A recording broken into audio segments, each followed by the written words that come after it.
baby, with another recipe bringing you nothing but local and lekker dishes. Now, if you're wondering what's up next, well, a freshly made Roosterkoek. Roosterkoek? Yes, I got it right. Chef Jay is so proud about this, so I gotta get it right. A freshly made Roosterkoek, hot off the coals, is the perfect side dish for a braai, or even better, for breakfast the next day. Now, Chef Jay is going to make us a Roosterkoek masterclass. Please mark us a Roosterkoek masterclass.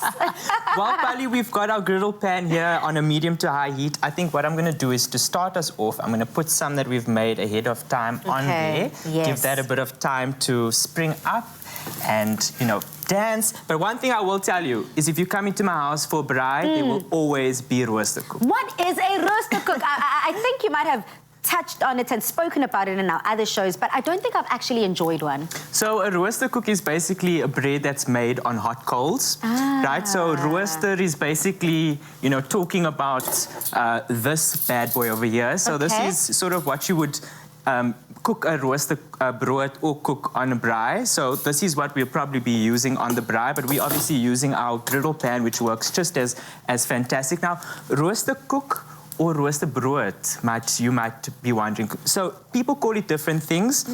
From my knowledge, a Roosterkoek basically comes from the fact that we use cake flour in the dough, right? So I'm going in with a simple bread flour, Pali. We've got cake flour, we've got yeast, salt, sugar, and a little bit of water. And you just sort of want to add the water gradually so that you're just starting to bring the dough together. You're looking for sort of a slightly wet-ish dough, but not sticky. Because my next question was, you know, as soon as you brought out that griddle that we can put over the braai, my number one question was, how do you ensure that your dough doesn't ooze out of those seams? You know, as the grid has got gaping holes, how do you ensure that your dough holds? I'm so glad you asked that question, Pali, and that's just about, you know, easing up on the water.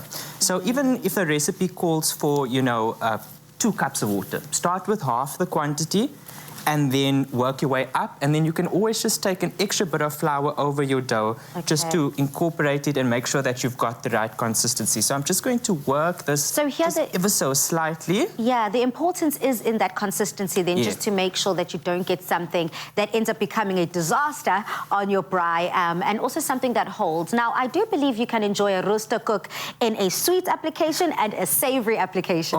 Now you're speaking my language, Pali. So I love it in the morning with some jam, some cheese, freshly off the grid is even better.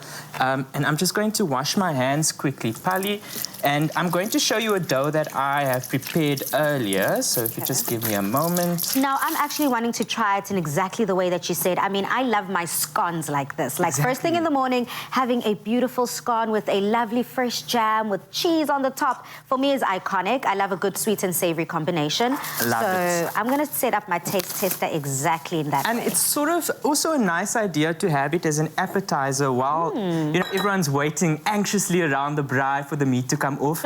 You could have some cheese, some jam on the side.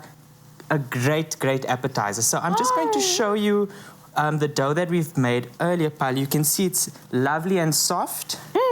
Friend, this bread is so soft, it's like a cloud, very airy. Exactly, and you can see as I've turned this dough out onto my surface, Pali, you can see, look at that beautiful air that we've created. Now, what you want to do at this stage is just sort of pat it out. You could use a rolling pin, but I love getting a feel of the texture of this dough. We're going to pat it out sort of into a rectangle.